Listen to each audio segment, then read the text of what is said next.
Hello everybody, this is Mahadeva, the Thunder Wizard. All right, so I'm hoping I'll be able to put into words sufficiently what it is that the idea that I want to bring to you, and I will ask the powers necessary to help me do so. All right, so I want to take you back to the idea of Project Looking Glass. If you don't know what that is, go look that up. Now, I have no way of knowing if Project Looking Glass is real or not. If it's fiction, conspiracy theory, New Age nonsense, no idea. But the concept of it, I think, when you look at it, I think is very powerful. So, again, based on what I've seen, which I have no way of verifying one way or another, according to some people, the elites, the cadre of extremely rich, powerful people behind all of the money and power in the world, they have access to deep state military and intelligence technology, one of which is called Looking Glass, which apparently some way, I don't know, uses electromagnetic blah, blah, blah, to create some ability to be able to see into the future varying timelines, and you can see what'll happen, how you can manipulate timelines by doing certain things.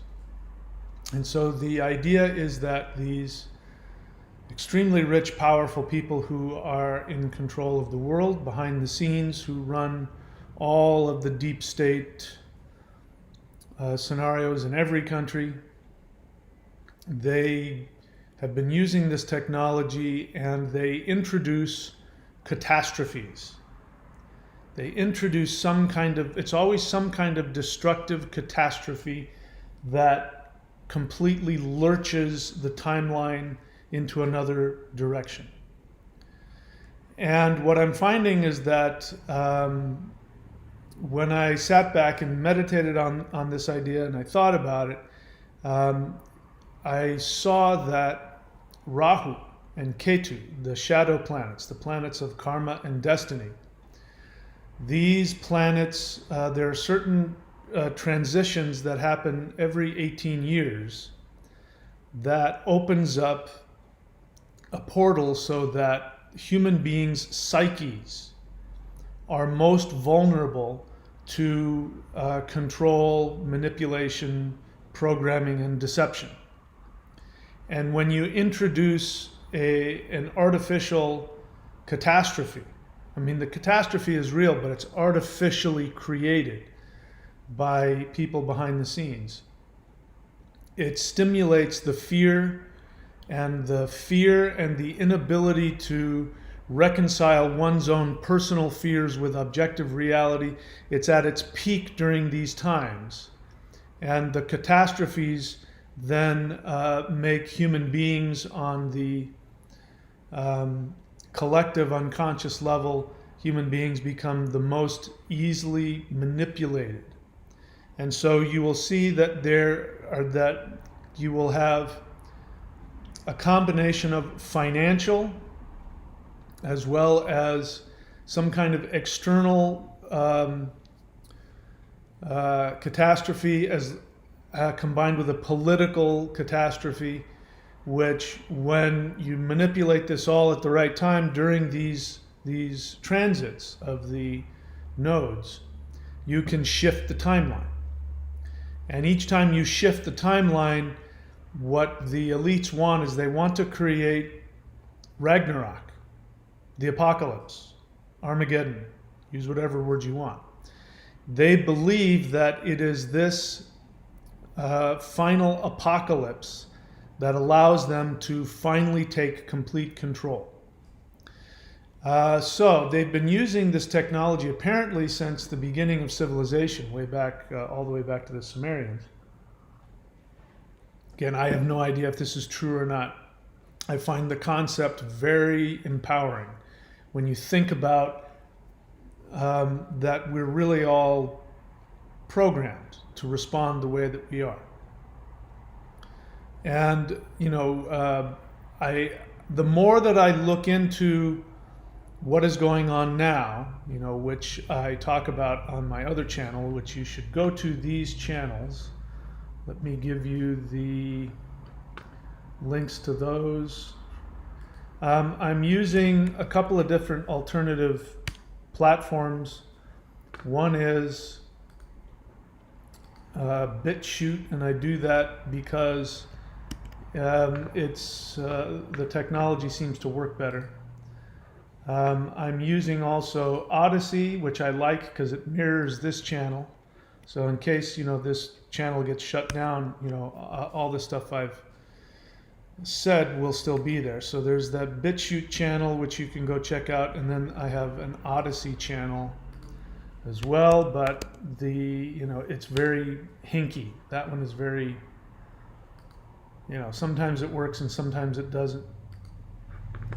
But let me see if I can. Okay, that should be that one. Okay, so you can look at both of these if you want to see what I'm really talking about. I caution, if people have been anointed with the reptilian anointing, I recommend you don't watch them. There's no need to be frightened unnecessarily. If you have not been anointed with the reptilian anointing, if you don't know what that means, you can go onto the Odyssey channel and look for my code words and you'll know what that means. If you haven't been, then you can go and watch that channel and don't worry about it. All right, so, and again, as always, people should Google the Trusted News Initiative, which will explain why Yahoo has so much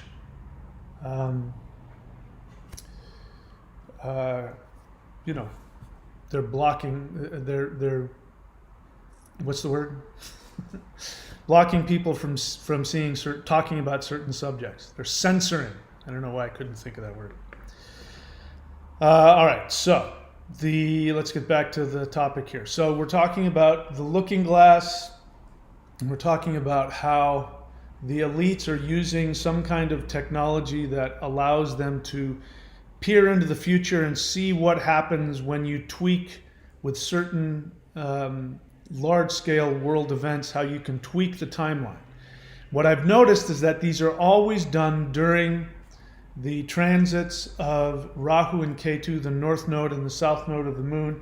These are always happening when Rahu is in Gemini and Ketu is in Sagittarius.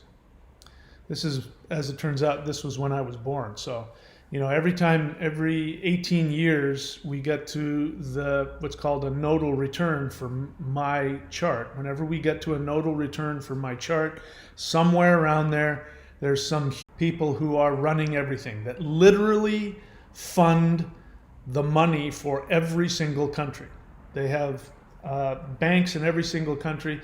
In our country, it's called the Federal Reserve Bank. When you pay taxes, you're not paying taxes to the government of the United States. I don't know if you knew that or not. Your taxes go to a privately held bank. That we pay interest with our taxes. If there's if the United States owes money, which we do most of the time. Since I was alive, the only person that balanced the budget was Clinton. And look at how hated he is. People hate Clinton. They absolutely hate him. Why do you think that is? Whatever other elite connections he may have, he balanced the budget. And we were in serious debt. That is not something they want. They don't want us to have, the United States to have a balanced budget. They don't make any money that way. They make money when we're in debt. And when do countries go in debt the most? When they go to war. When they go to war, they have to borrow money from the banks in order to, build armies and, send people off to die. That costs a lot of money. And it's always after wars that then you see technology evolve. So wars are absolutely necessary for the elites to get the technology they need to run the world. So I'm going to go through a timeline of it, and I'm doing a very poor job of talking about this in a linear way. But every 18 years, Rahu and Ketu align in such a way where the energies open up portals to your unconscious, and then they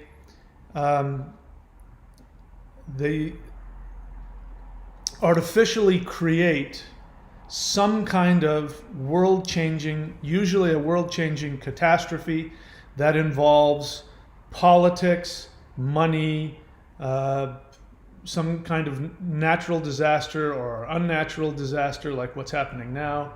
And in that period is when human beings, in their fear, are the most able to be manipulated and programmed. That's why I gave you the link to go look at the Trusted News Initiative. Because there is, the only thing that's coming out of mainstream media, and not just mainstream media, all media, including YouTube, the only thing that's coming out is pure propaganda. You are being lied to on a massive scale. You're being manipulated on a massive scale. All right, so before I devolve into further confusion, let's just go through here. So Rahu in Ardra Nakshatra, which is in the sign of Gemini, and Ketu is in Mula in Sagittarius. These line up in such a way that your fears and your greed will line up. Because Rahu and Ardra is the serpent who's seeking to achieve all of his obsessions, all of his greedy desires. Now, this must be balanced. When the serpent, which represents your unconscious lower self, your lowest vibrational essence, the part of you that is fully physically animal human, that's attached to your physical desires, your desire to be completely in control of this video game, this illusion. This is Rahu. This is the time when Rahu seeks to conquer the world. At the same time, though, he is also empowered by Rudra, which is the storm god Shiva. So he's also bringing a storm that will either destroy you or enlighten you. Now, the tail end of Rahu is Ketu. So Rahu and Ketu are actually one being. They're a serpent. Rahu is the head of the serpent where the poison is. And Ketu is the tail where the rattles are, the warning. Ketu brings the warning. Death is coming as he shakes his tail. So whenever Rahu accomplishes this feat of shifting the timeline towards the most greedy, selfish parts of human nature, the tail will shake. And when the tail shakes, death comes. And the death is the karmic payoff. You cannot accomplish selfish acts without there being a karmic payoff. Rahu has no problem and wants to pay these debts. The choice that we have as human beings is, are we going to allow ourselves to be pulled along by our greed and our fear? If so, we will pay the karmic price of death. Death will follow.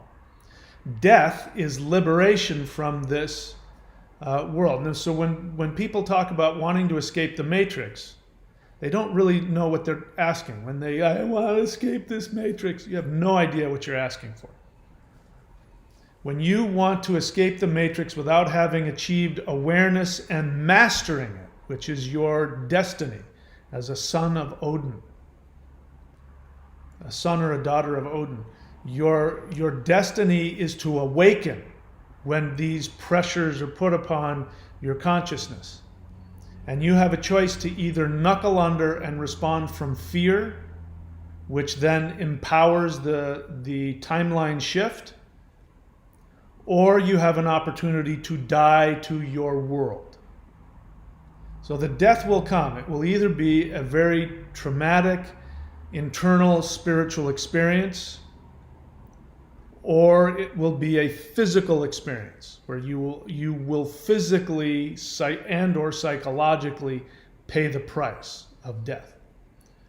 So whenever this happens, every 18 and a half years when this alignment happens, everybody is pushed to the brink.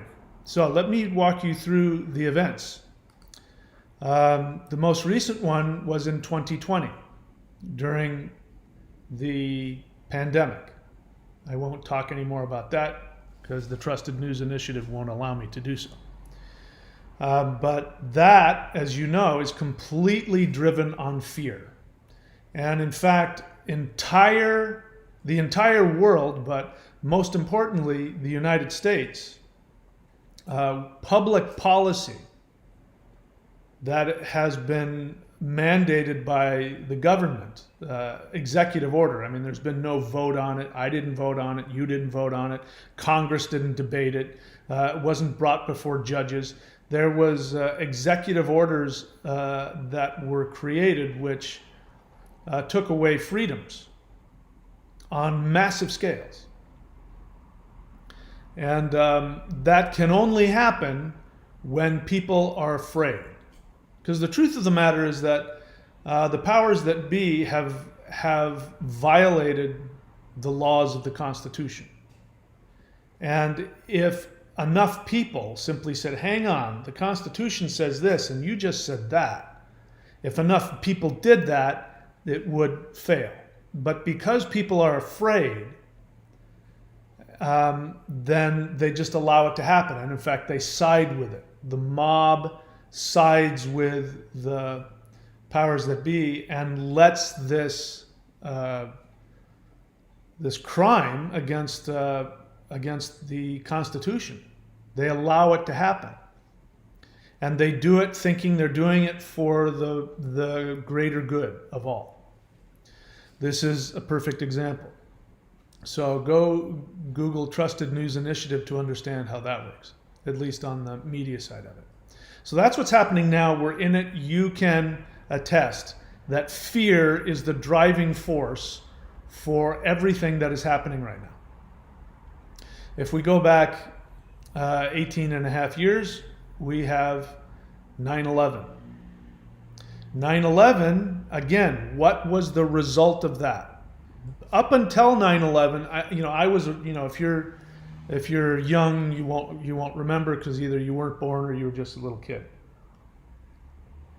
But I remember during the 90s, the fear surrounding terrorism was building. We were constantly through the media, constantly being primed to be afraid of Islamic extremist terrorists. And then in 9/11, of course, you had the planes. If we accept which I'm okay with, I can accept it. I'm not married to it. If somebody can prove to me that it was all a hoax, I won't disbelieve anything now. But even if we take the narrative that you have this band of Islamic extremists somehow flying planes into the World Trade Center, that was a symbolic act. Because it didn't really have that big of an impact on the economy or Wall Street, anything like that.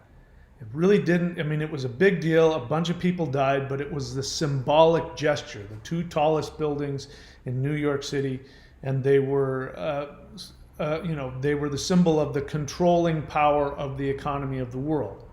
And these people flew planes in it and blew it up.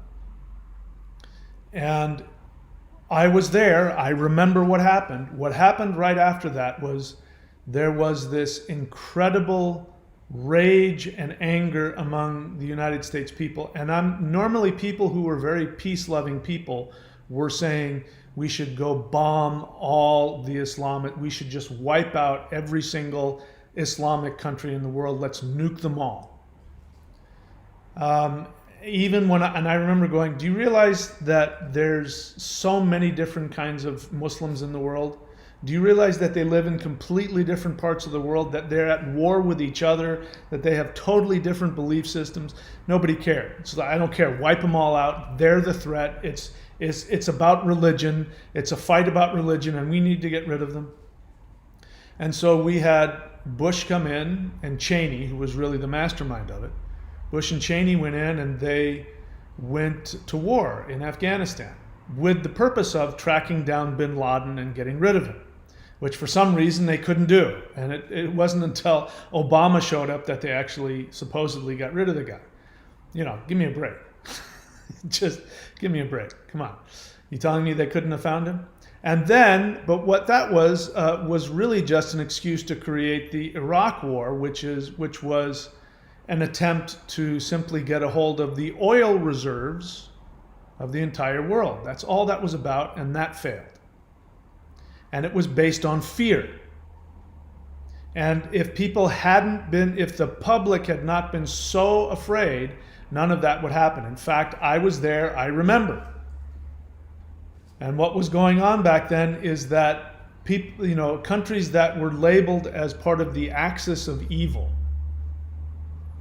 Iran, for example, Iran was absolutely on our side. I'm not saying necessarily the religious leaders at the top, but the rank and file Iranian was absolutely 100% on the side of New York and the US, and they were appalled.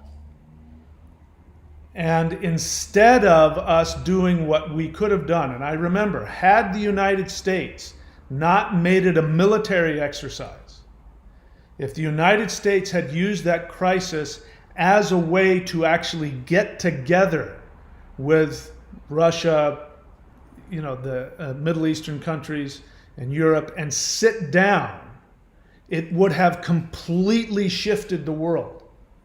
It would have shifted the world into a new level of prosperity that you cannot imagine. But because the average person was so frightened and so motivated out of religious fear, they couldn't see behind what was really going on.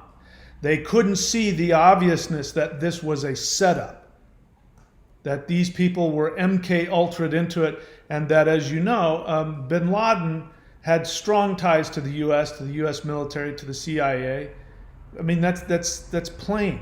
He was, at the very least, a patsy, if not a covert agent of the U.S. And we have him on video, bin Laden. We have him talking about how, they totally fell for it.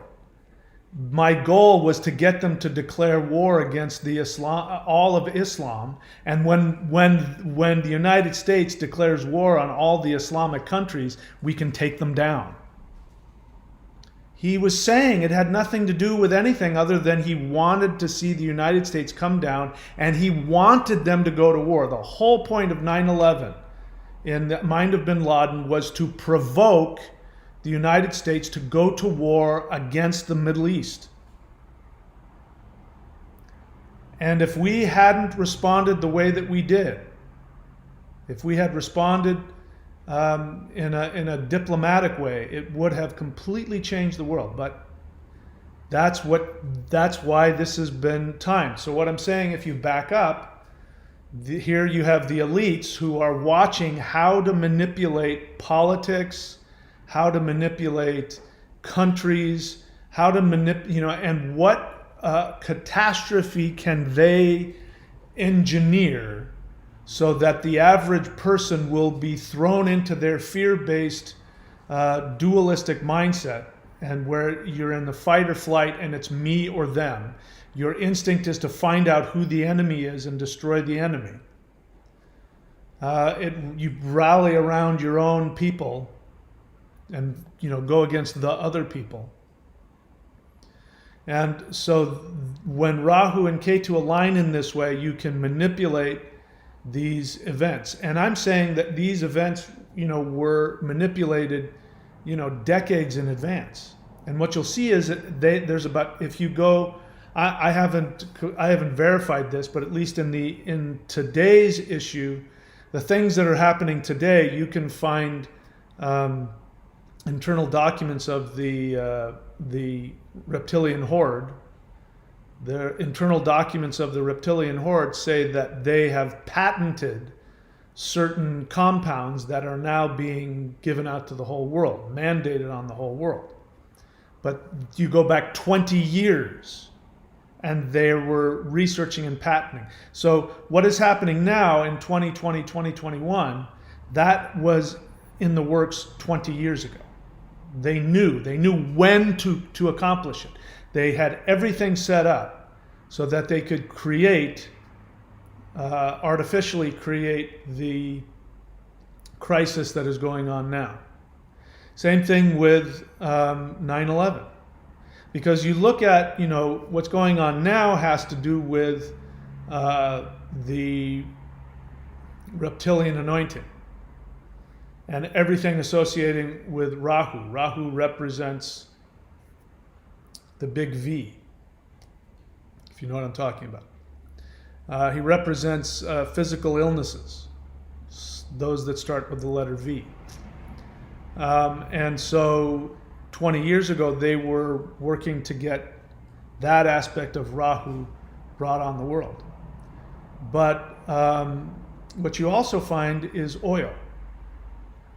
So what was 9/11 about? 9/11 was about manufacturing a war to get a hold of the oil.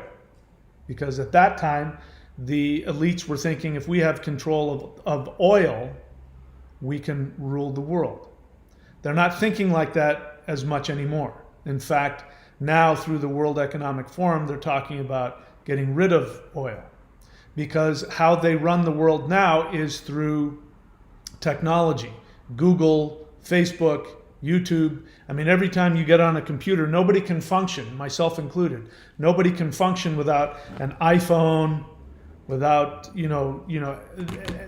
they track everything you do, everything you think, every keystroke on your computer, they know about, it's logged in, they're watching you. AI, artificial intelligence, is creating new ways to funnel your thought process so that they can control and have complete control of you. So this is why it's now a biodigital matrix. They're merging biodigital with 5G and with the reptilian anointing and with passports. And I've got a app on here which I'm required here in Australia to track all of my movements, where I go, what I do. That's where they're going now. So they're even though they say they don't want that they're trying to get rid of oil, they're not trying to get rid of oil, but they want you to think that because what they really want to do is control you digitally. Now they know that's where the real control is. But 20 years ago, it was a last-ditch attempt to get a hold of the oil reserves, which they did not accomplish. And then before that, in 1982, you had the AIDS crisis. So the AIDS epidemic. And I won't get into it, number one, because I'm not researched enough in it, but the V that is flying around now there's evidence that AIDS has been engineered into the Frankenstein V that's flying around now. 1963, this was a huge one. It's the year that I was born. Just after I was born, John F. Kennedy was assassinated. And what was going on then was What was going on then? Sorry, I just had this weird, I don't know what it was, a weird hallucination just happened just now. 1963, a JFK assassination. What was going on then was the war in Vietnam. And JFK was on the verge of getting rid of that. He was going to, and as he was on the verge of getting rid of that, y'all know what happened. And do you think it's a coincidence that both JFK and RFK were assassinated? I mean, we could say, well, it was just some strange, weird lone gunman. They got rid of JFK, but then you have another strange, weird lone gunman go after RFK. That's just too coincidental. So there was something that he was going to bring about that was going to shift people and shift the United States, especially, into a higher functioning thing, which the powers that be, they must have seen that his karma, if he had been allowed to accomplish his timeline, would have shifted things to a more conscious alignment. So they had to get rid of him, which then increased the wars, right? Vietnam, etc., etc. And then before that, you go back 18 and a half years, and what do you have? You have the dropping of nuclear weapons. And there are people who, again, I haven't verified this, but I find it interesting, the idea that people have been told by, I don't know if it's by aliens or by I don't know what, the idea that people were told, the United States was told, do not drop nuclear weapons. You will open up a rift in the space-time continuum. And that will be something that cannot be taken back. Once you open up that rift in the space-time continuum, it will create a series of events that cannot be reversed. So in 1945, Rahu and Ketu align. We have nuclear bombs dropped on Hiroshima and Nagasaki. And if you do any research on that, you'll know that that was unnecessary. That Japan was getting ready to surrender. In fact, they were communicating, sending envoys and messages saying, we're getting ready to surrender, let's negotiate. And instead of just dropping one, they dropped 2 nuclear bombs. You go back another 18 years and you have a little known recession in 1927, which actually preceded and caused the Great Depression, the stock market crash in 1929. You go back another 18 years and you find something that might be more important than all of them. And that is in 1908, when you have Rahu and Ketu aligned, you have the first major oil strike in the Middle East. So until then, they were digging for oil in California, and because California was one of the first places that, the oil boom, Texas, California. But when they struck oil in the Middle East, they found that huge, giant pool of petroleum. So to understand why that's so significant, you have to go back and look at the spiritual understanding. And for that, I'm going to go back to the ancient Greeks. In the temple of Athena, I believe it was, in one of the temples, but I believe it was in the temple of Athena, you had, and is she the goddess of wisdom? I can't remember. In the temple of Athena, you have sacred lamps that are lit by sacred olive oil. The olive oil used in those lamps must be olives that are plucked from the tree. You cannot use olives that have fallen to the ground. You cannot use those for the sacred lamps. And the reason for that is that once the symbolism is that once it hits the earth, this is the underworld. And the power of the underworld must never be released into the the middle world. So you take the olives from the tree, which represents the pure heavenly higher self. But if you pick it up from the ground and use it from the ground, it's tainted. It's now been tainted by the underworld, the fire of the underworld.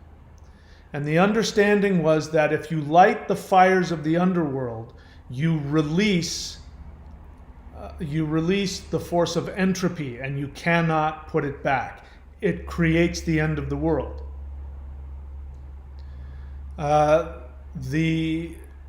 Once we started using petroleum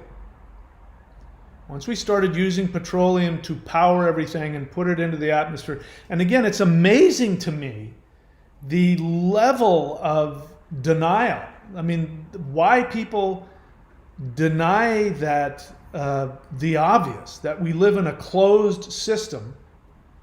You know, we live in the earth, which has a closed system, and it doesn't take a genius to figure out that in a closed system, if you release anything, it's going to have an effect. We all know that greenhouse gases exist, and so the release of greenhouse gases, it doesn't take a freaking genius to figure out that if you do that, it's going to heat things up.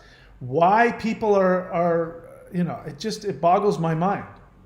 But I'll tell you what my thought process is as I'm thinking here, is that it shows people's resistance to their own awakening.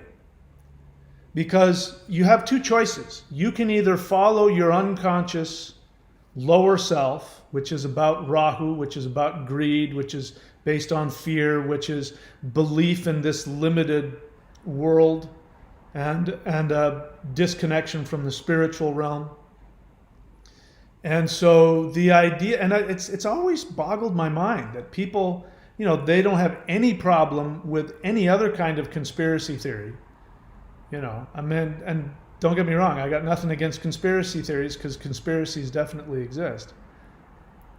But the one that they can't accept is the idea that petroleum companies who make trillions of dollars off of the sale of petroleum every second of every day, that they wouldn't want you to realize that every time you drive your car, you're adding to the destruction of the planet. There's a financial interest in them for them to keep you ignorant of that. And for people not to realize that only shows that they're afraid of their own enlightenment. And so every time you get in your car and you drive your car and say there's no such thing as human-caused global warming, you are just indulging in your desire to stay grounded in this limited three-dimensional world. It's just that simple to me. So it's really important that you understand that you are being manipulated by both sides. You are being manipulated by the Republicans and the Democrats. And as I've said before, the Democrats are much more easy to control, but the Republicans are much more easy to manipulate. And the way you manipulate the Republicans is through fear and through greed. The way you manipulate the communists, which is true. It's either communist or fascist. These are your two choices in the two parties. And if anybody thinks that there's a political party out there that isn't owned by the elite, I'm sorry to tell you that you have bought into it. But the reason why the communists are so easily controlled is because of their codependent need for approval. The way they show their codependent need for approval is through wanting to mandate for the good of all. We want to achieve this equality where there's no competition and everything is fair and the government gives you everything as long as you show up and do your little part. And critical race theory and all of that is just, I could get more into it, but I'm not going to. So seriously, guys, it's time to wake up. Trump was absolutely being manipulated by them. They had control over him They released him like a wild dog, chasing after cars. He didn't accomplish anything. He destroyed a lot of things, but he didn't accomplish anything. Except to, in that chaos, give people. Let me give you an example. The same kind of thing happened with 9/11.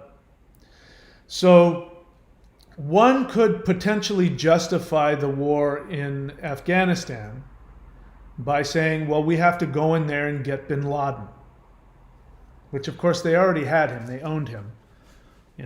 He was their puppet anyway. But at least on the surface, you could justify that. There was no reason to go into Iraq. No reason whatsoever. And the absolute lie that we went into Iraq because Saddam Hussein was giving nuclear weapons to terrorists is absolute, utter, complete lies. You can't get more of a bold-faced lie than that. Because, and I was there. I remember the first Iraq War. And if you weren't alive then, maybe you don't know. If you know your history, then you know where I'm going with this.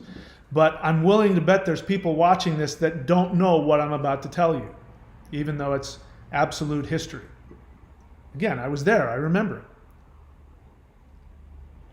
In the first Iraq War, the whole point of it was to prevent Saddam Hussein from taking over the oil fields in that area. I forget, what was the country he invaded? Some little country that had a bunch of oil. I forget the name of it. But the whole point of that, because he had gone in and invaded that country, the whole point of that was to stop him from doing that. Now, looking back on it now, I'm willing to bet that he was manipulated into it by the powers that be. He was like the Trump. If you want to know what would happen to the United States under Trump, look at Saddam Hussein. That's what you're going to end up with. Trump wants to be the next Saddam Hussein. Make no mistake, it infuriates me that people worship this guy. And let me be clear, Biden is just as bad. So it's not that it's between I hate Trump and I love Biden. Right now, if you gave me the opportunity, after having heard what I just said, I would put Trump back in the office of the president. Because he at least would not take away my freedoms in terms of these mandates. But make no mistake, Trump and Biden are equally as bad. They're both being manipulated. They're both tools of the same elite structure behind it. And if you don't wake up to that, you will be manipulated. I come on here and I tell you guys the truth. Tell you guys the truth about Trump, and now I have more awareness about Biden and about Democrats than I did before, so I'm going to tell you the truth about that. But, when people comment and they get upset because I've attacked Trump, those people that right now are accurate because they know the very real danger that Biden and the left, the communist left, what they represent, the very real danger that they represent, you are absolutely correct, but you're being manipulated. Your Rahu is being manipulated so that you have to go to the other side and you think Trump somehow is there to help you and protect you. But it's only because he's giving you what you want in the moment. Like right now, I want my freedom back, which is why I'm moving to Florida. So that, if you had asked me, would I move to Florida? If you had asked me a year ago, I would have said, that's the last place I ever want to go. And that's the only place that I'm willing to go in the United States at the moment. But that's because it serves my immediate needs. But make no mistake, if Trump had his way, instead of a communist dictatorship, it would have been Saddam Hussein. And it infuriates me that people watching my channel actually buy into Trump. It infuriates me. And it infuriates me because I want to slap some reality into you. What I've learned, what I've seen more than anything is that up until, 2 months ago, Up until a couple of months ago, I honestly believed that there was a democracy. It was in danger, but I honestly believed in a democracy. I no longer do. The whole experiment of the United States being a democracy, I realize now, has been a complete lie from the beginning. There's no democracy here. So, the reason why the first Iraq war, we went in to go and we didn't take him down. I mean, Bush Sr. didn't take, and he did it for a good reason.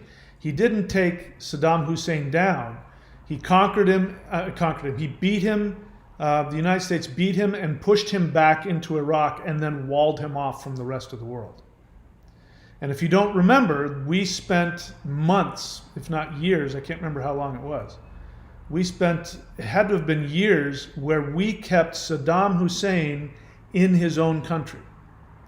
We were flying over the country, over Iraq all the time, monitoring him and keeping him safe, but we didn't take him out of power. And the reason we didn't take him out of power is because he was at war with the Islamist extremists. The one thing the Islamist extremists wanted more than anything was to get rid of Saddam Hussein, because he protected the borders of Iraq fiercely. He fiercely went after all of the Islamic extremists and killed them and wiped them out. He was a balancing force in the Middle East. He did for us what we could never have done. And that's why Bush Sr. rightly did not defeat him outright, because if they had, it would have opened up Iraq to all of the Islamist extremists, and that's exactly what happened in the Iraq War. So ironically, the lie that the Iraq War was about Saddam Hussein supplying nukes to the Islamist extremists, that's the exact opposite of what he would have done. He didn't want them in because they were a threat to him. So he fiercely, he was horrific about it. And he was not a good guy. He did horrible things to his own people. So let's not miss that point. But 9/11 and the Second Iraq War was about opening up Iraq to Islamist extremists. Now, why would you do that? The only reason you would do that is because if you create a safe haven in the Middle East for Islamist extremists, they're going to continue to attack the United States. The United States and the Western world will no longer be safe, and that will keep human beings in the US in constant fear, which means they'll be ready to go to war at the moment's notice. All you need to have is some manufactured terrorist strike somewhere, and if it's symbolic enough that it makes the United States angry or frightened, we'll go to war. So that's why the Second Iraq War was about destabilizing the Middle East, so that then the elites, when they needed to, could manipulate the most powerful military in the world to go and invade or attack whomever they wanted. And if you're not able to open up to that, you're going to be manipulated. As I've said before, I was wrong about the plague. I was wrong about it, but I was wrong for the right reasons. Those of you who were right about it, many of you were right for the wrong reasons. And if you're right for the wrong reasons, you will be wrong for the wrong reasons again, because all it takes, right now you're right and you're being manipulated. You're being manipulated to correctly look at Biden and the Democrats and to say, communists, you're taking away our freedoms. You are being manipulated to rightly see that. But then you're being manipulated into believing that Trump lost the election, which he didn't. You're being manipulated into believing that Trump is somehow some kind of savior here to help you, instead of being a maniacal a dog. He's like the Joker says in that movie. He says, I don't have a plan. I don't do any. I just do. I'm a dog chasing after cars. I wouldn't know what to do if I caught one. That's Trump.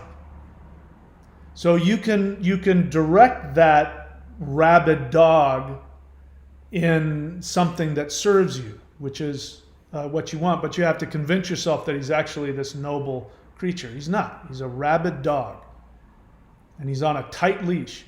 In fact, I'm got stuff that I'm looking at now, which I'm not going to share with you yet because I haven't verified it. That Trump is the exact opposite of what many people are saying he is. That there's stuff about him and how he's been manipulated and all this. But you won't see that because you have those of you who like him, you have an emotional agenda, because you have. Let me tell you about the fear of what's going on right now. This is again a manipulated thing. What's happening in the States right now with all of the people coming up from Latin America, the people trying to get through the borders and all that. What was I going to say? What that stuff is about, that is a very real crisis that once again is manipulated. It's manipulated so that you will be forced to operate from your ethnic and jingoistic, nationalistic fears. As long as you're in a state of either racist, ethnic, cultural, or nationalist pride and fear, you can be manipulated to do and believe anything. And so that's why now the narrative is that, Biden wants to let them all in the country, which I don't know what he's doing about that. Maybe he does, I don't care. But if he's being manipulated or controlled to say, no, let's let everybody in, that's so that you on the right will be stimulated to operate from your fear and continue to put Trumps and those like him in office, or at the very least, create them so that there will be this constant dynamic between fascism and communism. And if you look at the political history of the world, this has been the battle for this century. It's always been between fascism and communism. Why do you think that is? Do you think that the powers that be, that the elite back there don't profit from both? They profit from communism. They profit from capitalism. They profit from fascism and communism both alike. And depending on how they want to gain control or gain money or gain resources or both, they manipulate one side over the other. And it is up to you to give them the power with your belief and your support. When you go to Trump rallies and you say, down with so-and-so, you've been manipulated to do that based on your emotional agendas and your fears. If you have been motivated to go to the other rallies, the BLM BLM rallies and things like that, under the understandable guise of equality. We need to create equality. And you don't realize that those things have been manipulated. You know that during those riots, the tiny stores, the independent stores were burned down, but the giant chain stores were not burned down and they were open. During those riots, you could go to big box, whatever. But the individual, you see, everybody's being manipulated by these guys. You can always see, because the corporations always make money. Like, for instance, Amazon. I mean, Amazon has to be billions of dollars from people staying at home, being in quarantine. And I do it myself. There's stuff I need to get. I go to Amazon to get it, have it delivered to my house. I just saw the guy show up just now. Bezos had to have been making billions more than he normally would have. Big tech, Zoom made billions of dollars because of this. You don't think that this is planned? And it doesn't matter. It doesn't matter which side. Right now, the communists own the media, but Trump had his own state-run media as well. Trump had Fox News and all the other, alt-right news channels were, if Trump was in office, that would be the media that would be in control of things. It's still state-run media. There's no real independent media out there. You guys need to wake up. And how do we use all this? We use all this to achieve our awakening.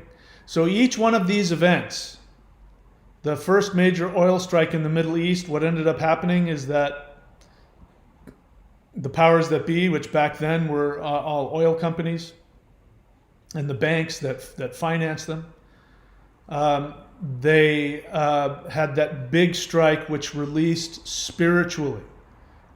the powers of the underworld symbolically through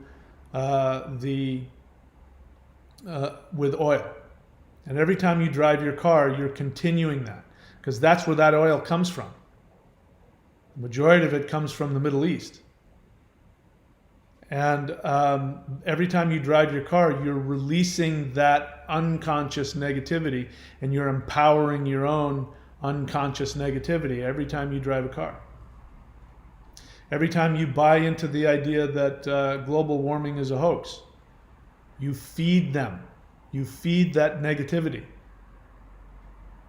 The earth needs yin and yang. So yang would be at the top of the mountain, when places I love to go, big giant mountaintops, granite mountaintops that have high vibrational energy with snow and with trees and with all that. That the earth needs that, and the earth needs the yin, needs the dark. It needs all the garbage. It needs the feces of animals, and it needs all of the the rotting this and the bacteria, and it needs all of that petroleum under the ground. It needs nuclear radiation. All the rocks that are full of radiation. It needs that. It's a internal power base, just like in your digestive tract. You need actually lethal bacteria. E. coli is a lethal bacteria, but you need it in your colon to break down food and give nourishment and all of that. So the earth needs that. So releasing this oil from under the ground and releasing it into the air is like opening up your own colon and just allowing E. coli to just travel through your whole body, which of course will kill you. But in the right place, that yin, that toxic material, actually gives fuel to the rest of the beautiful trees on top of the beautiful mountain that you take, and take the fruit off of, and you know what I mean? You have to have both. So 1908, that's what happened. 1908 was then followed by what? A manipulation. A recession in 1927, which actually was the precursor for the Great Depression of 1929. That Great Depression of 1929, by the way, as you know if you follow history, is what led to the events of the rise of the Nazi Party. They happened, if you look at it, you'll see the Nazi Party rises at the same time that you have the Great Depression. That's not a coincidence. That is a manipulated thing that was done on purpose. The Nazi Party was an absolute creation of the elite, which then was meant to create the strength of the United States and the Allies, Europe, especially the UK and the US. And it's no coincidence that what ends up happening is that as a result of that, the defeat of the Nazis, the United States gets a hold of nuclear weapons and then launches them to Japan, which was getting ready to surrender anyway. 1963, you have the United States is arguably at the height of its power, the height of its dominance. But in order to keep that going, you have the invention of communism in Russia. Here's where it's all coming together. In 2020, you have, if you look at it, the plague that's been released on the world and the reptilian anointing, which works together with it. Those things were created by, drum roll, China and the US. It was funded by the US. Russia was also part of that. This idea that Russia and China are enemies of the United States is just not true. This idea, the whole Cold War was this whole idea of using fascism and communism to keep you in the middle following the program. So in 1945, you have nuclear weapons, which then seals the power of the United States to then have this Cold War against Russia. And then in 1963, you have JFK, who is about to start moving in a direction away from that, so they got rid of him. And then in 1982, you see the beginnings of the bio weapons, because that's what they are, the bio weapons that are being used right now against the world. And you have AIDS. And as I said, if you look at the V that's flying around now in the plague, scientists have found bits and pieces of the AIDS virus. Where do you think the AIDS virus came from? I mean, these are all, biological weapons experiments. They're moving away from oil, which is why the World Economic Forum is talking about getting rid of greenhouse gases. They're moving away from oil to the biodigital. They want to control your body and connect it to literally the cloud. And they need a biological weapon to be able to do that. The whole idea of nanotech. What's dangerous about nanotech in the reptilian anointing, what's dangerous about that isn't tiny little robots. Although that could be coming. Maybe it's here, I don't know. What is dangerous about nanoparticles in these so-called anointings? The nanoparticles are necessary for whatever it is in the anointing to get past the blood-brain barrier. That's why nanoparticles is dangerous, not because they're tiny little robots. Doesn't mean that. It's not Star Trek when you have little nano robots. Nano just means tiny. It means you have nanolipids. You have lipid particles which are fat, fat at a nano level, which can get into your cells and pass through the blood-brain barrier. That's what makes it dangerous. And this was beginning with the so-called AIDS epidemic. They were laying the foundation for what's going on right now. And then you have 9/11. 9/11 was really a consolidation of power through fear. And at no time in reality, people say 9/11 changed the world. It absolutely did. It united the whole world. It was an experiment of being able to stop everything. So it was the first time in the world that you've seen the same thing that happened in 2020. In 9/11, what ended up happening is that all travel stopped. That nobody got on a plane and went anywhere. Imagine the power to be able to manipulate an event where everybody has to stay where they are. Imagine the power to be able to ground every single plane in the world. That's what they did in 2001, and they did it again in 2020. They grounded every single plane in the world. They did more than that. They kept everybody in their homes. And what? The only thing you had left was to be connected to the trusted news initiative, to whatever the media tells you. That you're isolated by yourself. You can't communicate to others through social media unless it's approved subject matter.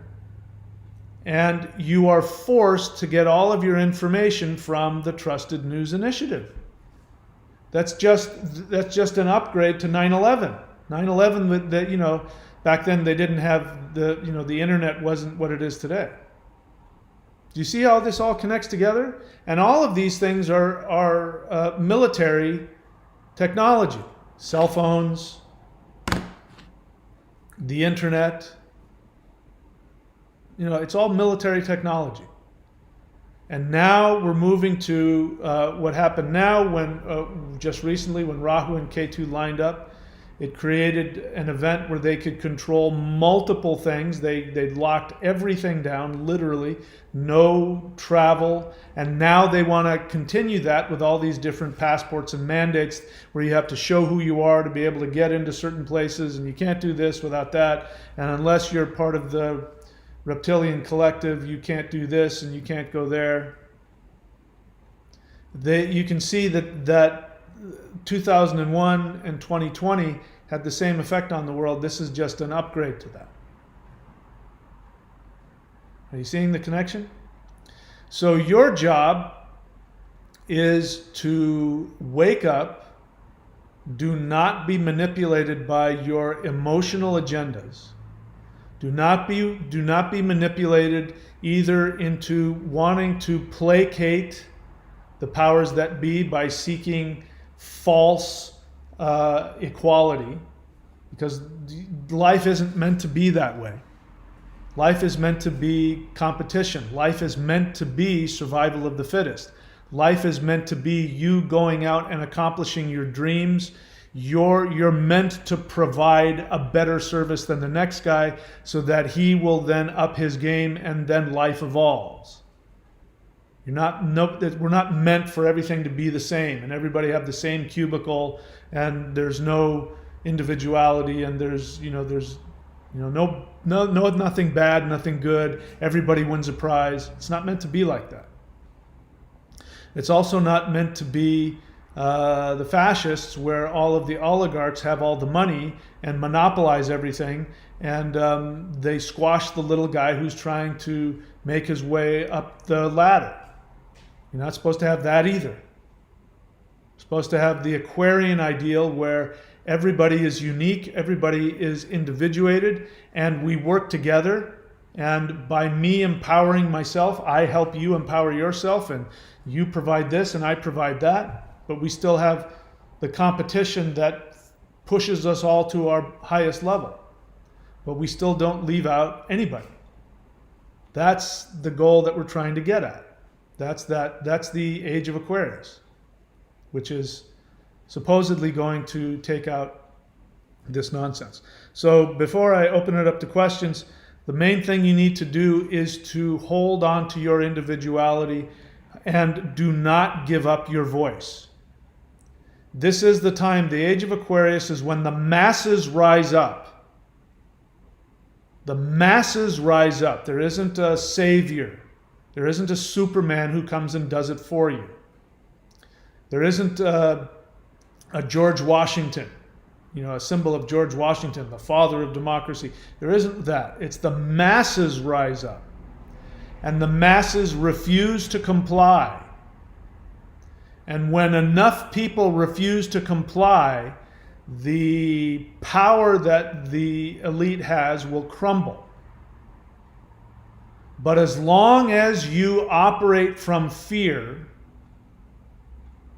and as long as you look for a savior, those of you who think that Trump is some kind of savior, you're still buying into the old idea, the old Piscean idea.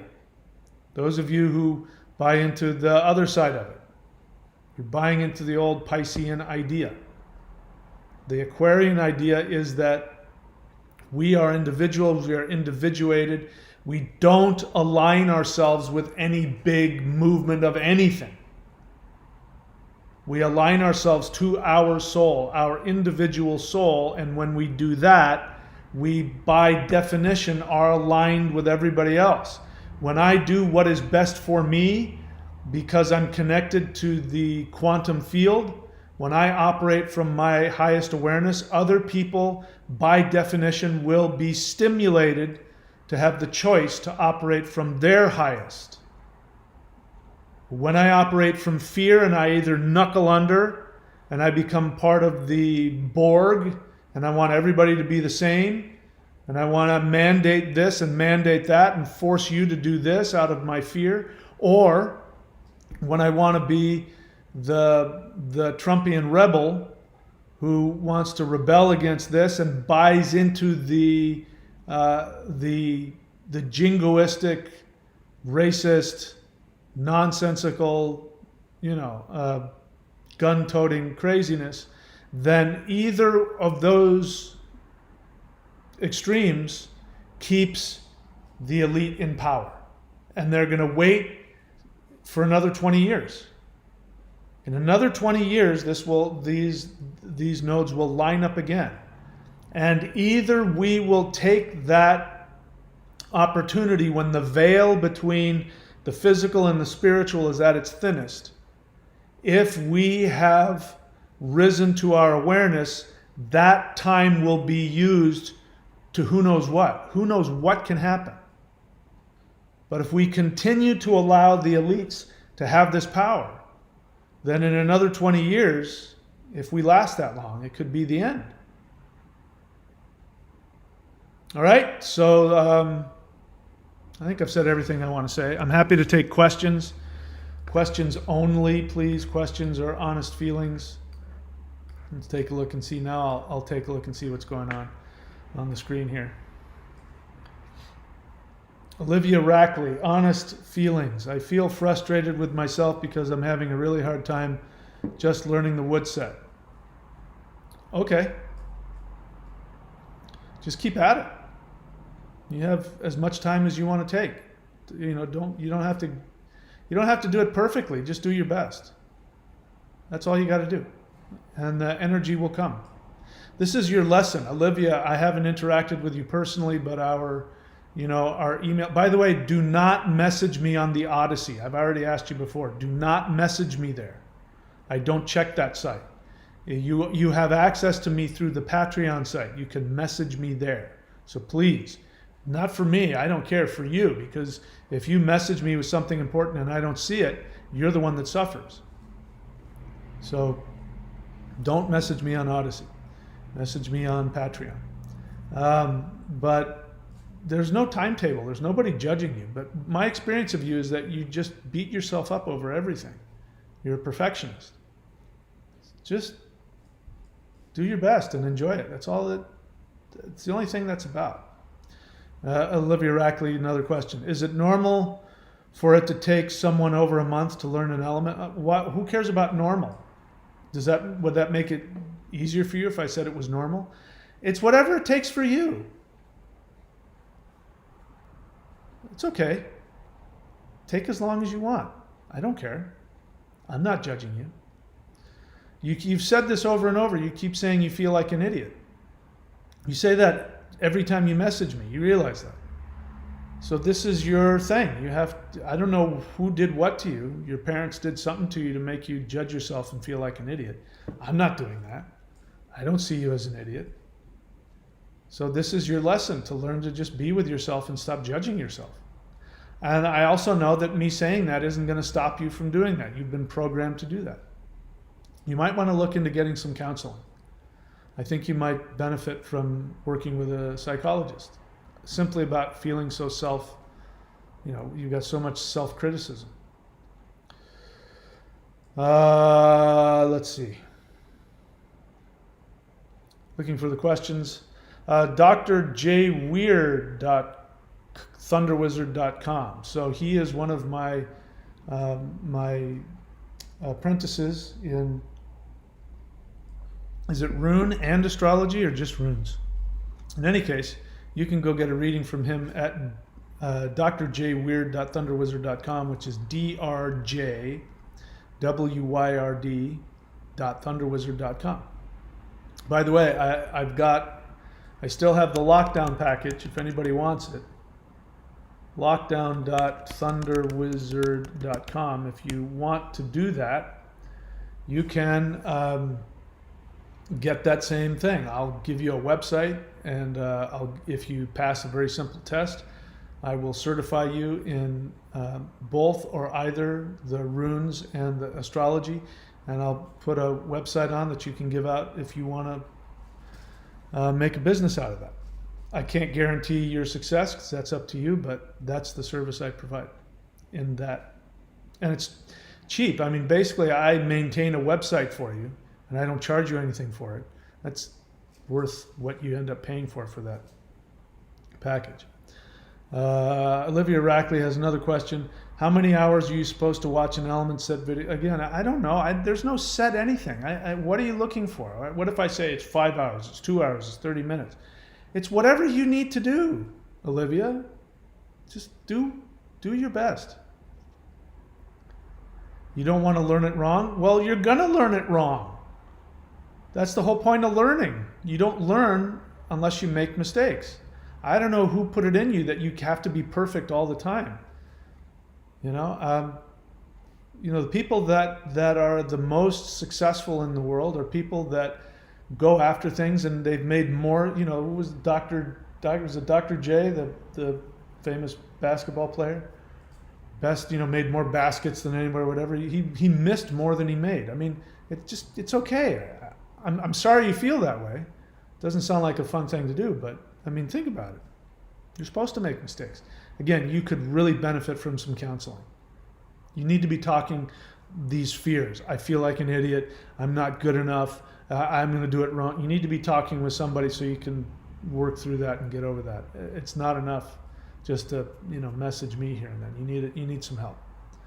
And I've been in therapy for 25 years. I've been in 12-step work for 40 years. So I'm not saying you're insane and you're no. It's okay. It's okay to ask for help and to get help, and you need it. Okay, so that's not a question. Olivia Rackley, honest feeling. It makes me very full of grief that the bombs. Okay, all right. Yeah, that's very sad. Olivia Rackley question: do you know Gates?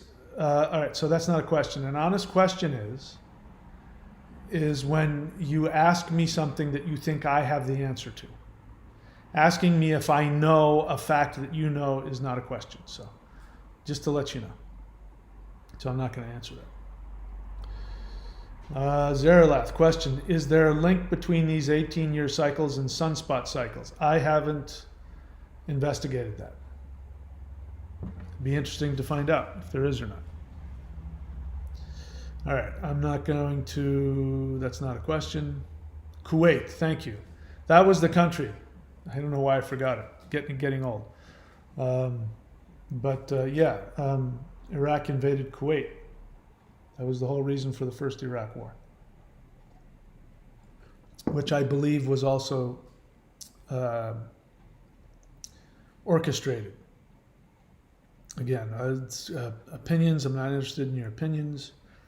As wonderful as they are. Zaralath, honest feeling. Some of what the rioters... that's not a feeling. Zaralath, that's not how feelings work. A feeling is, I'm sad, I'm angry, I'm confused, I'm happy. A feeling isn't, I think so-and-so is a good thing, and I think this is a karma thing. That's not a feeling. That's an opinion. So please don't abuse that. if you honestly don't know the difference between having because people say, that's my feeling. People said that about Trump. I think Trump really won. Why do you say that? Because that's how I feel. That's not an opinion. That's not a feeling, that's an opinion. So if you honestly don't know the difference, here's now an opportunity to know the difference. And why do I ask for your honest feelings and your honest questions? Honest question is because this is how to best interact with the ascended masters. If you want to become a master in anything, you want to become a spiritual master, the way to do that is to know how to interact with them. Honest questions is what helps them teach you. As long as you're dumping your opinion to the universe says, I'm trying to teach you, but you're not listening.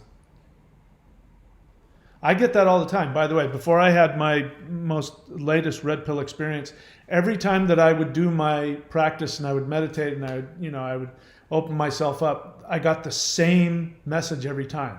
Listen. They kept on telling me for months, listen, listen, listen. I didn't know what they were talking about. Well, listen to what? I didn't know what they were talking about. But now I know. I don't get that message now that I've had that red pill experience. I listened, obviously. So when you ask an honest question about something you don't know, that's how the universe teaches you. So I'm asking you to do that, number one, because I'm here to help you, and the best way for me to help you is if you ask an honest question. An honest question is, you don't know the answer to the question and you think I do. It's not, do you know that mosquitoes, etc., question, are honest feelings, so-and-so and this and that, and socialist polity, that's not a feeling. It's an opinion. Nothing wrong with opinions, but you can't be giving out an opinion and hearing advice at the same time. You got to pick one. What else? Neil Zabub, honest feeling. Thunder Wizard is one of the... Okay, that's very nice. That's a very nice thing to say. That's really a compliment, and I'm not here to jerk my own chain, but I appreciate the compliment. Zaralath question, I believe in sidereal Pluto recently entered Capricorn. How will this affect the world now? I don't know. I'm not a Western astrologer, and Pluto is not recognized in the Vedic, so I don't know anything about it. But I'd be interested to find out. If you know, that would be interesting. Hi, Black Earth Productions says hello. He's got a great YouTube channel. If you want to go check him out, Black Earth Productions. drjweird.thunderwizard.com. Okay, it's the 9. Okay, so if you go to drjweird.thunderwizard.com, he's a rune reader. I wasn't sure. Juan, 2 most important things in the universe: pay attention and put effort. You didn't put any effort. December 14th, 2020, question. Am I supposed to figure out what the question is? Are you too lazy to write it out? Are you on a phone and your thumbs are bumping into each other? Pay yourself the respect you deserve and write out your entire question so I know what to respond to.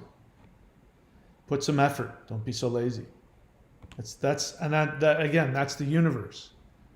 The universe is saying, push yourself, learn.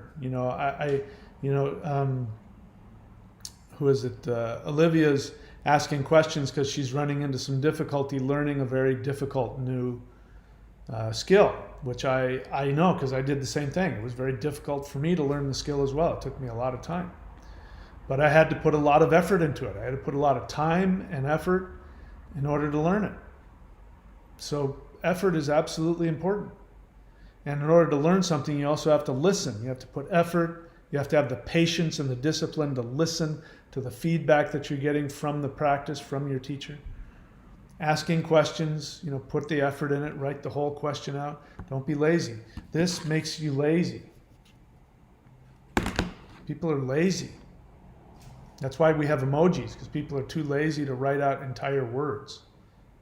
That's why, we use letters. The letter C, the letter U, and then soon, because people are too lazy to write the word see you soon. So being not putting effort and not asking questions, which is part of listening. Pay attention and put effort. Those are the two most important things.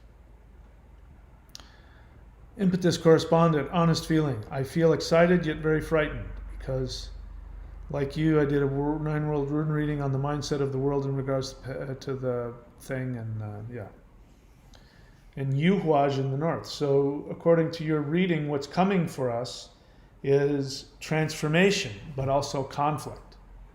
Yuhuaj is the rune of either one of those, depending on how you interact with it. Where is Yuhuaj? It's going to be the last one. There it is. Yuhuaj.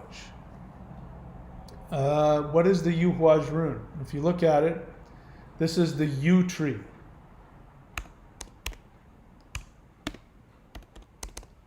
The yew tree is the Yuhuaj rune. That's why I pronounce it that way. A lot of people mispronounce it. And a lot of people pronounce the Ehwaj rune and the Yuhuaj rune almost the same. But that's the original word is Yuhuaj. So this is the yew tree. And if you've ever seen yew trees, they excrete a poisonous gas.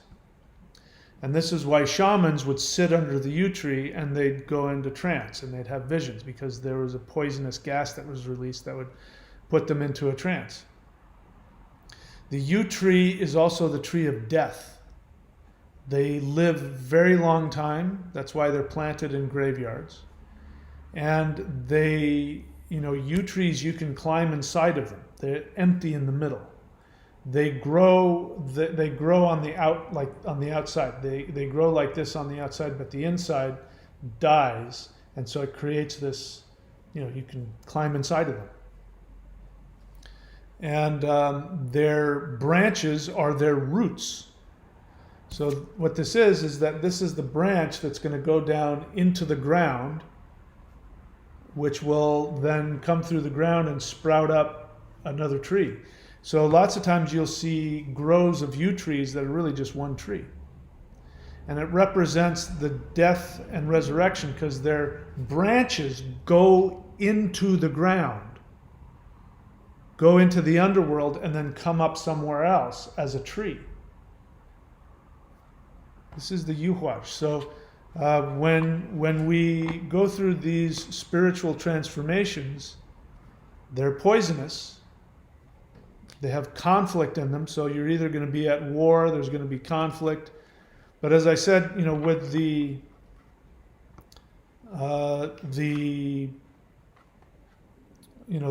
Afghanistan war after, and the Iraq war after 2001, we had an opportunity, and I remember it. There was an opportunity for the United States because the United States had the attention and the empathy of the whole world.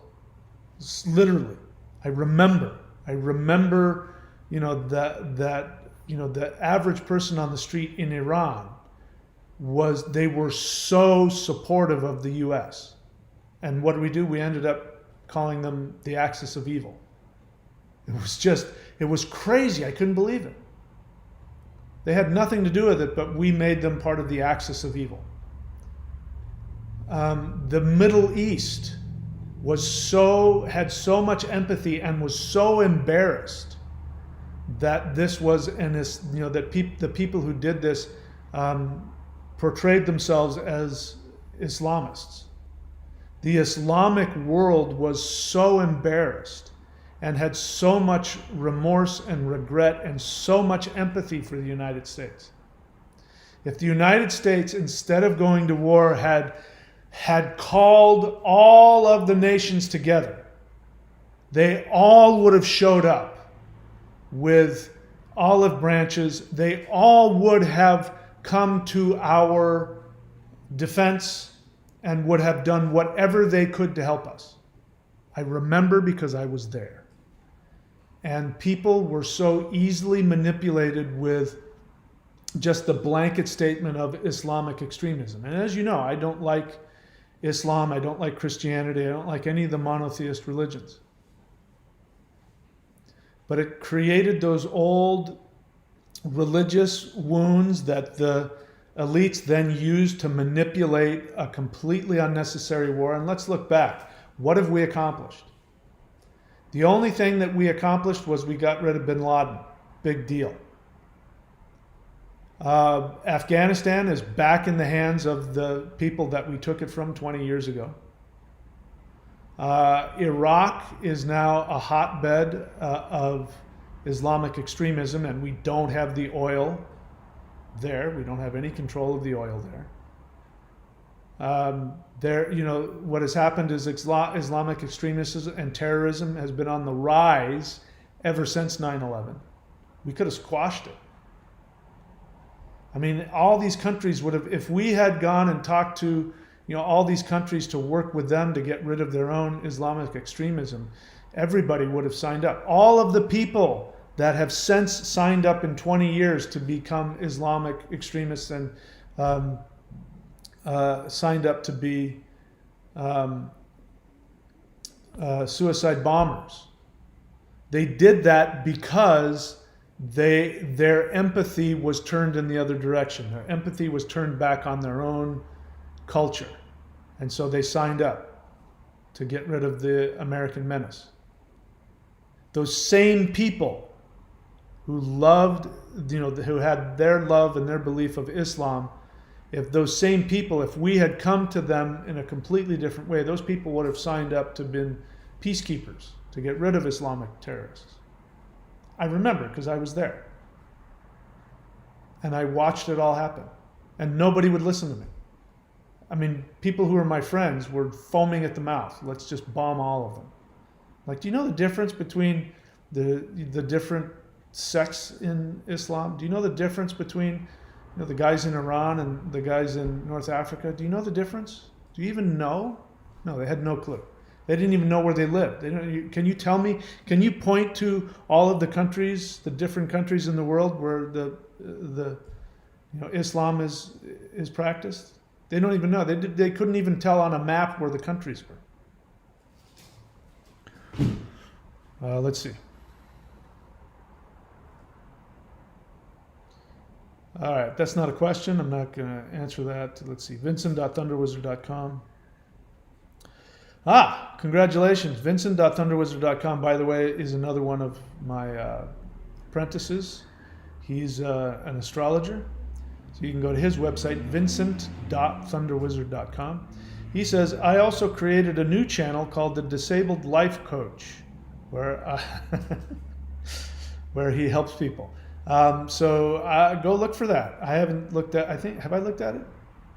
So go on to YouTube and look for the Disabled Life Coach. That's awesome. Philip Church has a lot of opinions. What else? Black Earth Production question.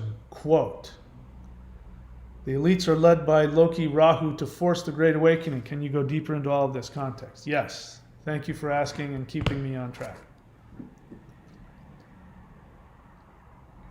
So Rahu and Ketu line up every 18 and a half years in this way. There's always some major cataclysm. Now, on the surface, people look at it and say, oh, there's some major cataclysm. But you got to remember who Rahu is. Rahu and Loki, Loki vibrates on the level of Rahu. And who is Loki? Loki leads the army of the giants to bring in Ragnarok.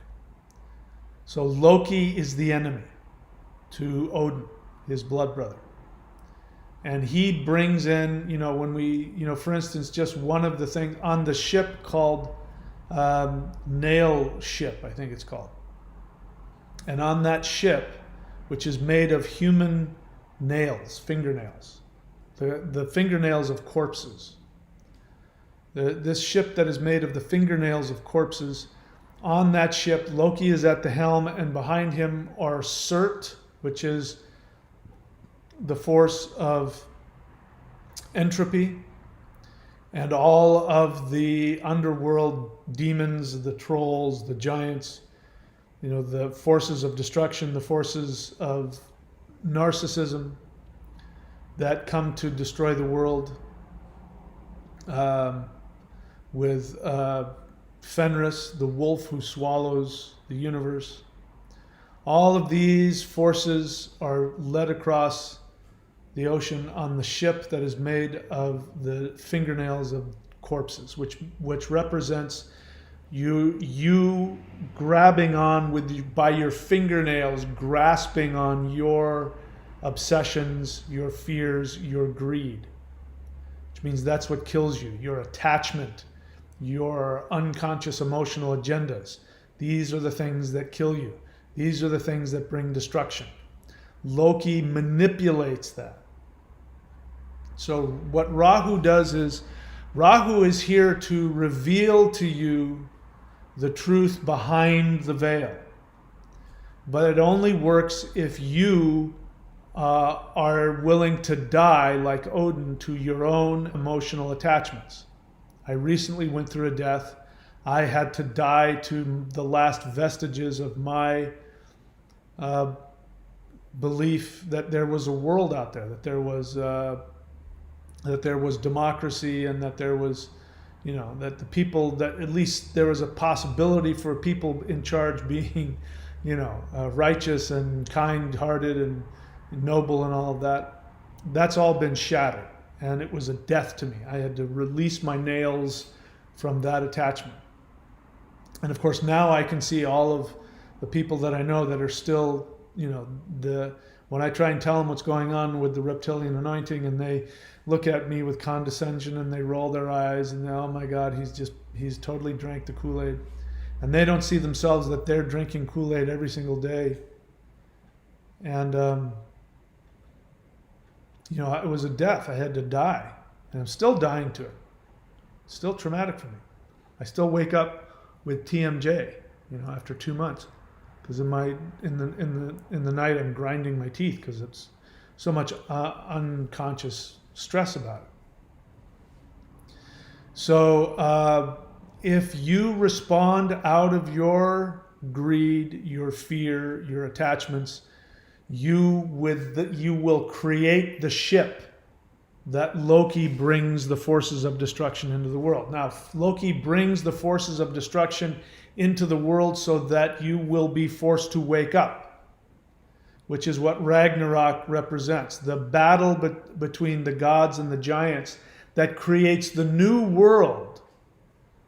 The new world is where we want to go. We want to create, the new world represents the awakening that comes at the end of the world, which is, world comes from two words, as you know, wer, which means man, werewolf means man-wolf. That's why you can't have a female werewolf. If you were to take that same word, for a female, the male werewolf is werewolf. The female wolf would be weef wolf. Because weef, where we get the word wife, means woman. So whenever you see those werewolf movies and it's females, go, no, that's not a werewolf, that's a weef wolf. Sorry, that's the way it is. So world comes from two words, where old. Old means time. So the world translates into man time or man age. It doesn't mean, not main age, I said man age. Man age is world. World doesn't mean, Aaron, it does wife, W-I-F, weef, was originally pronounced wife. You just put an E on it. It means a long E, weef. So the world is a man age. A man age is a construct. A man-age is a construct of the mind. Man can also, I won't get into that. So man-age is a construct of the mind. So your construct of the world, of the man-age, has to die. You know, there's a reason why those guys in the Indian Ocean, what is that, the Andaman Islands? There's one island that has never been conquered, that the people still live the same way they did, 100,000 years ago. And you can't go onto that island. If you do, they'll kill you. And they're protected. These guys have kept their where-old from ours. They're the smartest people on the planet. Number one, if we were to contact them, we would kill them just because of, the diseases we carry with us that we're immune to. We would kill them just by contacting them. They'd die. But when people would go on there and give gifts to them, bring them pigs as gifts, they would kill the pigs and bury them.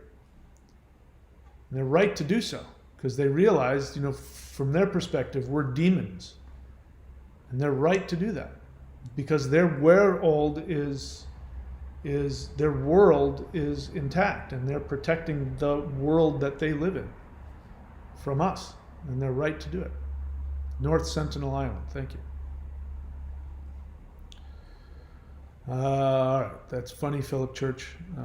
Anyway, what else? Black Earth Productions was asking about that. Let me see. Is there anything else that I want to say about that? So Loki wants to help you. Loki wants to help you see behind the curtain. But he knows that the fastest way to your enlightenment is through your greed. Through your greed and your fear, he will manipulate you. So Loki and Rahu, Rahu is a deceiver. So Loki isn't Rahu, but Loki vibrates with Rahu. Loki is beyond Rahu. Rahu is a force.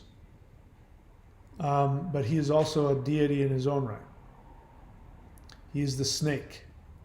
And as you noticed, it's actually Loki is bound underneath the earth. And there's a snake above him. And the snake drips venom on him.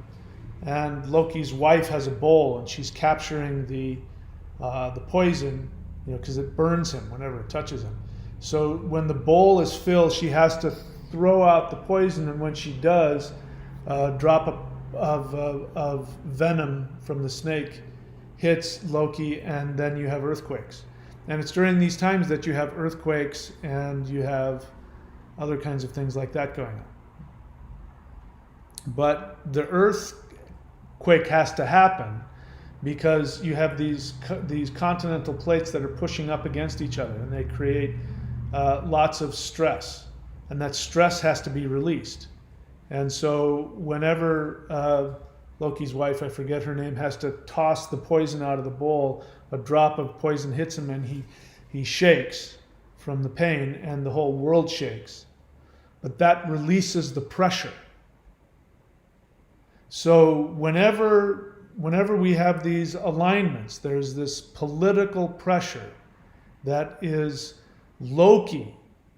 Loki is coming to you, and he is bringing this false reality, and he is seeking to manipulate you out of your fear and your greed into buying into the lie, because you will either wake up, because the lie, the thing about now is, I don't know if you know this, but here in Australia, I'm not kidding you. In fact, I can show you. I'm talking about it on the other channel, so I can't talk about the whole thing because of the Trusted News Initiative. But this is what's happening here in Australia. They're saying, don't freak out, because now that you're fully vaccinated, you should go get COVID. They're literally saying, go get COVID. Go get sick now. So this is Loki. This is Loki. And he wants to stimulate your fear and your greed so that either you will wake up. There's a reason why I'm leaving Australia. It's because there's a big, I could be wrong, and I'm happy if I am, but what's going to come here is a big, giant awakening that what you've been doing, what you've been told to do, and what you've been doing is going to backfire. It's going to be the exact opposite of what they told you was going to happen. And you're going to wake up. So Loki is going to wake you up no matter what. And if you don't wake up because you realize, hey, I'm completely operating from my fear and my greed right now. And whenever I do that, it never works out well for me. So I'm going to stop and I'm going to meditate and go back to and operate from my fearless truth. And if you do that, Loki says, thank you. That's what I wanted you to do. Now that you're awake, let me show you what's going on behind the curtain. But if you don't do that, he says, oh yeah, no, definitely do that thing, get the anointing, go live after money, go after greed, follow your fears, your rage, your jingoism. Definitely do that. Oh, definitely, that's the way to go. They're out to do this to you and they're out to do that to you. He does that because he knows that that's the fastest way. If you're a little kid and there's a hot stove, he'll go, no, you can touch the stove. Why wouldn't you be able to touch the stove? It's right there. There's nothing, just go ahead and touch it. And then you touch it and you burn your hand and you go, see, I told you not to touch it. Now you know. He says, now I told you, now you know. Don't touch that. And from experience, you won't ever touch a hot stove again. Loki says, hey, did you want to touch the stove again? You're going to go, no. I did that once before. And he's going to go, that's right. Don't ever listen to anybody else. Don't let anybody else make your decisions for you. Good for you. Now, here's why that weird thing gets so hot. Let me show it to you. This is Loki. Idjimify. Are you talking about killing the ego? If I was talking about killing the ego, I would have said talk about killing the ego. That's not what I said. By the way, Black Earth Productions, every time you cuss, YouTube censors you. So I had to accept it. So just letting you know that. Every time you cuss, or say things that they don't like, they will censor you. So am I talking about killing the ego? So I want you to look beyond that. There's nothing wrong with the ego. This is New Age, nonsensical. This is communist spirituality. That you can't have a self. Having an ego is bad. No, you have to man up and you have to be you have to do your part. Don't be an individual, don't do your own thing. So they're killing the ego. You can't kill the ego. There's no such thing as killing the ego. Liberating the ego, but true spirituality is having your own identity, having your own ego. So I want you to get rid of that New Age nonsense. Welcome to the channel. Watch more of my videos so that you understand this. That gives me the feeling that you're new to the channel. Do the practices, watch more of the videos, read my books, etc. All right. So Aaron Cole, if you have a question, write the word question. I don't have the answer to that question you just asked. So I don't see any more questions here. I think I've done my best to figure it out. So again, go to my other platforms. And if I had enough people subscribed on my other platforms, I would get off of this one altogether. Just so I didn't have to censor myself. Is that one? There's one. So you can go to odyssey.com and you can see me there. And I've got one on BitChute as well. And it really bothers me that the only place I can go to tell the truth is where all the born-again Christian nutbags go. But, otherwise I get censored. So what can you do? Okay, here's my BitChute channel. Whoops.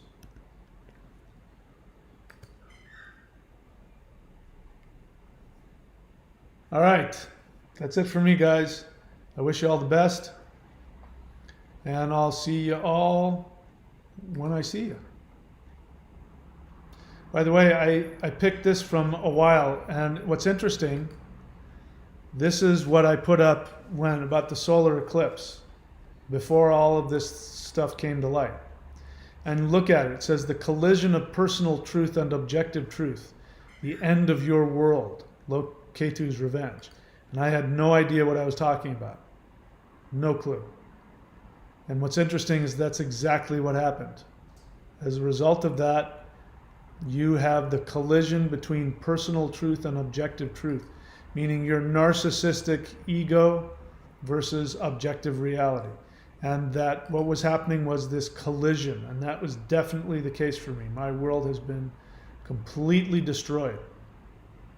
My personal truth has been completely obliterated, and now the only thing left is the objective truth, which is, bigger. There's memes out there. It's worse than you think. It's worse than I thought. All right. There you go. That's all I got, guys. I wish you all the best, and I'll see you next time.